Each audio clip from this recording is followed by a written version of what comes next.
बार फिर हरदा ने उठाया गैरसैंण का मुद्दा। भराड़ीसैंण पहुंचे पूर्व सीएम हरीश रावत गैरसैंण की उपेक्षा को लेकर किया मौन उपवास। तो बड़ी खबर आपको बता रहे हैं, विधानसभा के बाहर हरदा का 1 घंटे का मौन उपवास।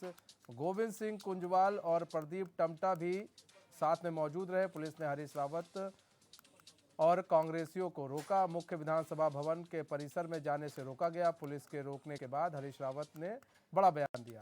अब देहरादून विधानसभा के बाहर बैठूंगा उपवास पर, ये बात हरदा ने कही है।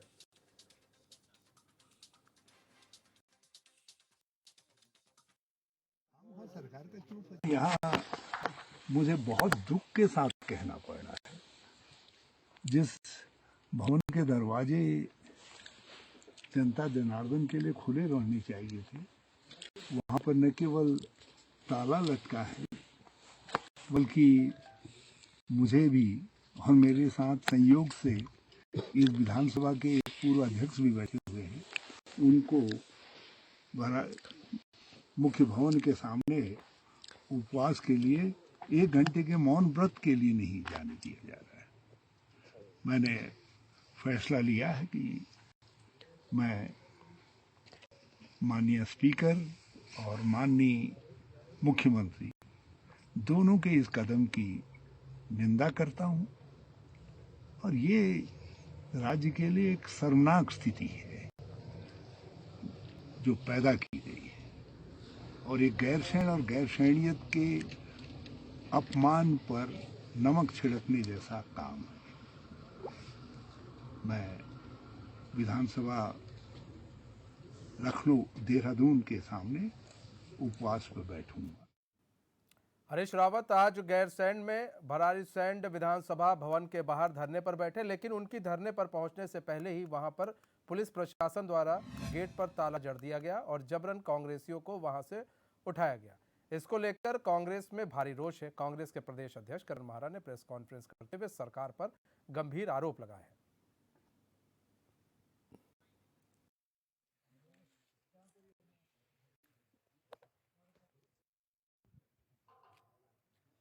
के विरोध में शांति प्रिय ढंग से मौन व्रत रखने के लिए जब गैरसैंण गए, भराड़ीसैंण जाने से उनको प्रशासन के द्वारा रोका गया और सरकार के निर्देश पर उनके संग जिस तरीके से बर्बरता की गई है, जिस तरीके से एक 75-76 साल के व्यक्ति के साथ धक्का मुक्की वहां हुई, हम उसका घोर निंदा करते हैं और आरोप लगाते हैं कि भारतीय जनता पार्टी ने गैरसैंण के मुद्दे को केवल राजनीतिक लाभ लेने के लिए किया। जब से गैरसैंण को बीजेपी ने ग्रीष्मकालीन राजधानी बनाया, एक दिन भी वहां सत्र नहीं चला है, और इस बार की 26 जनवरी के दिन किसी भी माननीय मंत्री ने वहां जाके ध्वजारोहण नहीं किया, जो अपने आप में साबित करता है कि भारतीय जनता पार्टी की नीयत खराब है। तो कांग्रेस के प्रदेश उपाध्यक्ष मथुरा दत्त जोशी हमारे साथ जुड़ चुके हैं। मथुरा दत्त जोशी जी, स्वागत है चैनल में आपका। लगता है संपर्क टूट गया मथुरा दत्त जोशी से, हम दोबारा संपर्क साधने की कोशिश करेंगे। तो गैरसैंण का जो मुद्दा है उसको लेकर हरीश रावत इस वक्त काफ़ी मुखर दिखाई दे रहे हैं। भराड़ीसैंण पहुंचे पूर्व सीएम हरीश रावत और गैरसैंण विधानसभा के परिसर में वो धरना प्रदर्शन करना चाह रहे थे, मौन उपवास करना चाह रहे थे, लेकिन पुलिस ने जैसे ही उन्हें देखा तो गेट का ताला बंद कर दिया, जिसके बाद उन्हें गेट के बाहर ही उपवास पर बैठना पड़ा। तो एक बार फिर से जो है गैरसैंण का मुद्दा जो है हरीश रावत उठा रहे हैं और उनका कहना है कि गैरसैंण की उपेक्षा की जा रही है। तो हरीश रावत पूर्व मुख्यमंत्री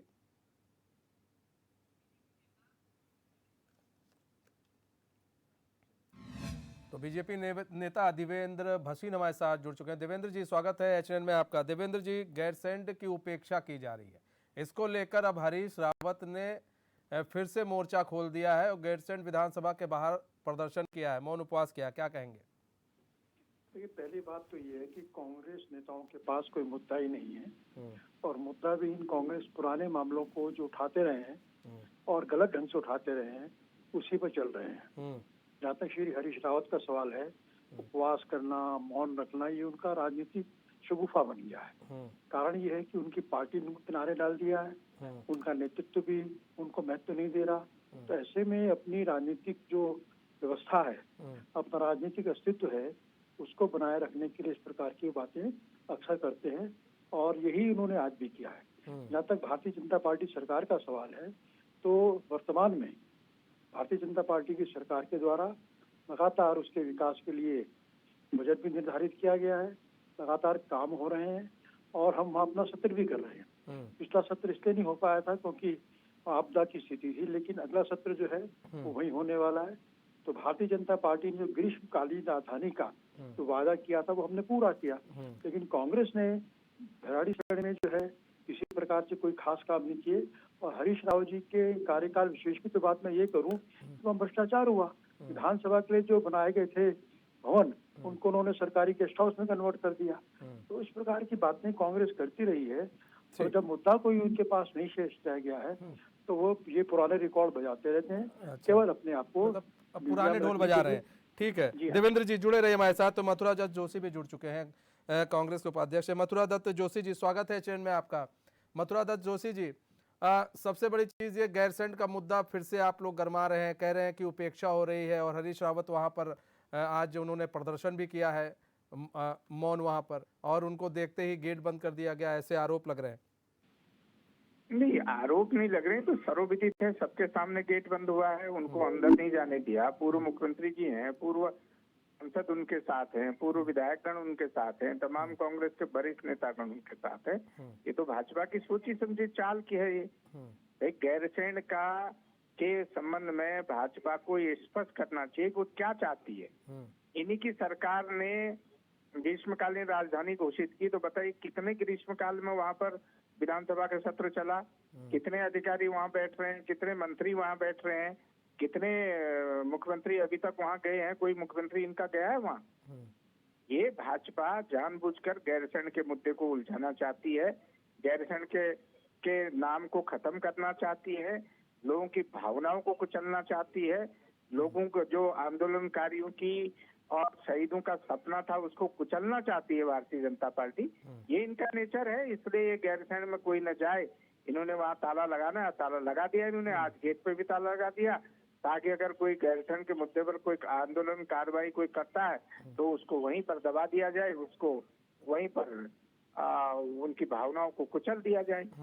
तो देवेंद्र जी, एक चीज समझना चाहेंगे कि गैरसैंण विधानसभा परिसर के अंदर ही मतलब प्रदर्शन करना, उससे क्या मतलब प्रदर्शन और ज्यादा आप लोग का वो हो जाता कि निखर कर सामने आता? जी, हेलो हेलो देवेंद्र जी। जी देवेंद्र जी, सबसे बड़ी चीज मथुरा दत्त जोशी जी, ठीक है। जी हाँ, जी जी तो जी, मथुरा दत्त जोशी जी, मतलब विधानसभा परिषद के अंदर, ठीक है, अगर आप लोग प्रदर्शन करते तो क्या वो चीज ज्यादा निखर कर सामने आ जाती? क्या अभी बाहर किया गया तो प्रदर्शन आपका लोग नहीं देख रहे? नहीं कह रहे हैं, हम ये कतई नहीं कह रहे हैं, लेकिन सरकार ने क्यों रोका, क्या मनसा है सरकार की रोकने? सरकार को क्या तकलीफ है? अगर पूर्व मुख्यमंत्री वहां धरने में बैठ रहे हैं तो सरकार को क्या तकलीफ है? हम तो ये नहीं कर रहे, लेकिन ये तो सरकार की तानाशाही है ना, हठधर्मिता है ना, अंदर जाएगा ही नहीं, अंदर करेगा ही कुछ नहीं।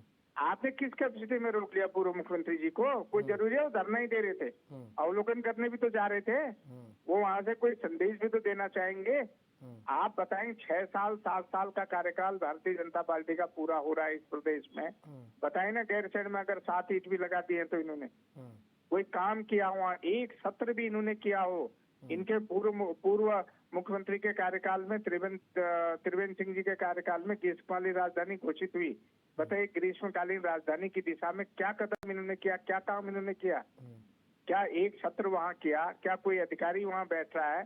जिले का कलेक्टर वहां नहीं बैठ रहा है, एसडीएम वहां नहीं बैठ रहा है, तो कैसे आप मान लें कि सरकार गैरसैंण के प्रति ईमानदार है और गैरसैंण का विकास करना चाहती है, स्थायी राजधानी की दिशा में कोई काम करना चाहती है? एक बात। दूसरा जो महत्वपूर्ण सवाल है उसको भारतीय जनता पार्टी को जवाब देना चाहिए कि ये बताएं, जब 2000 में राज्य बना था, ये राज्य बनने का बड़ा ढिढोरा पीटते हैं कि हमने राज्य बनाया, तो इस प्रदेश की राजधानी कहाँ बनाई इन्होंने? क्यों देहरादून को अस्थायी राजधानी बनाया?